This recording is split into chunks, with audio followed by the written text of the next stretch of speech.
Hello everyone, आज हम simplification के सवाल को हल करेंगे। तो पहला सवाल हमें दिया हुआ है। इस सवाल में आप देखेंगे तो 38 3 बार है, इसी तरह 34 भी 3 बार है और 28 भी 3 बार है। तो हम यहाँ पर लिख सकते हैं 38 की घात 3 प्लस 34 की घात 3 प्लस 28 की घात 3। अब आगे जैसा है वैसे ही उतार देते हैं।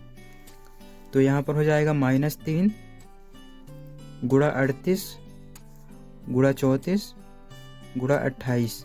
अब इस पूरे के बटे में देखिए 38 2 बार है, इसी तरह 34 भी 2 बार है और 28 भी 2 बार है। तो हम यहाँ पर लिख सकते हैं 38 का वर्ग प्लस 34 का वर्ग प्लस 28 का वर्ग। अब इसके बाद आगे जैसा है वैसे ही उतार देते हैं। तो यहाँ पर हो जाएगा -38 गुणा 34 -34 गुणा 28 -28 गुणा 38।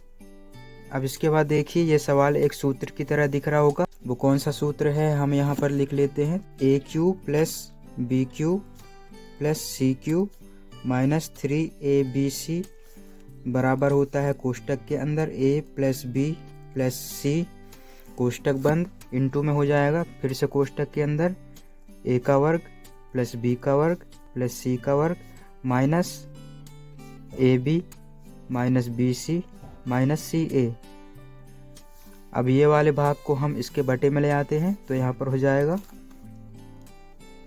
AQ plus BQ plus CQ minus 3ABC।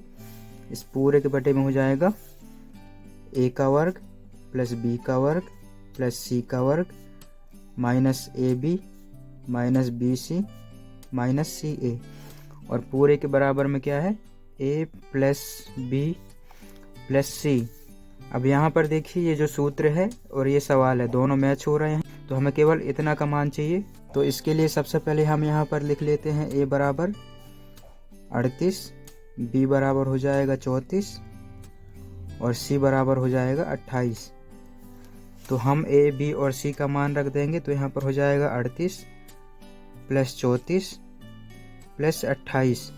इन तीनों को जोड़ देते हैं। 8 4 12 और 8 20 बचा 2 3 2 5 3 8 और 2 10।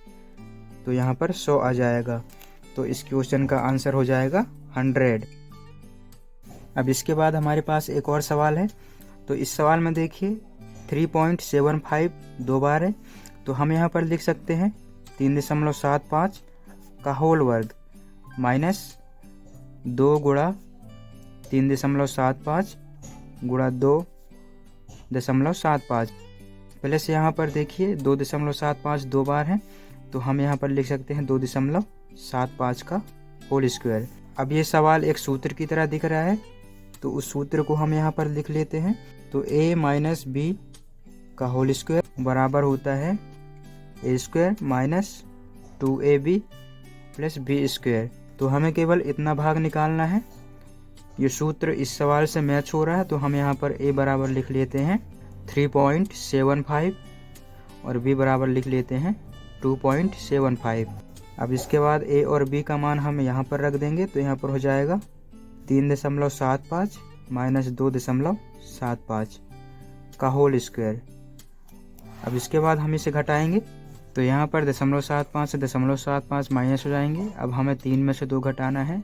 तो यहाँ पर हो जाएगा 1 का होल स्क्वायर। तो बराबर में आ जाएगा 1। तो इस क्वेश्चन का आंसर हो जाएगा 1। तो अगली वीडियो किस टॉपिक पे बनानी है आप कमेंट कर सकते हैं। और अगर मन में कोई क्वेश्चन हो तो भी आप कमेंट कर सकते हैं। तो आज के लिए इतना ही।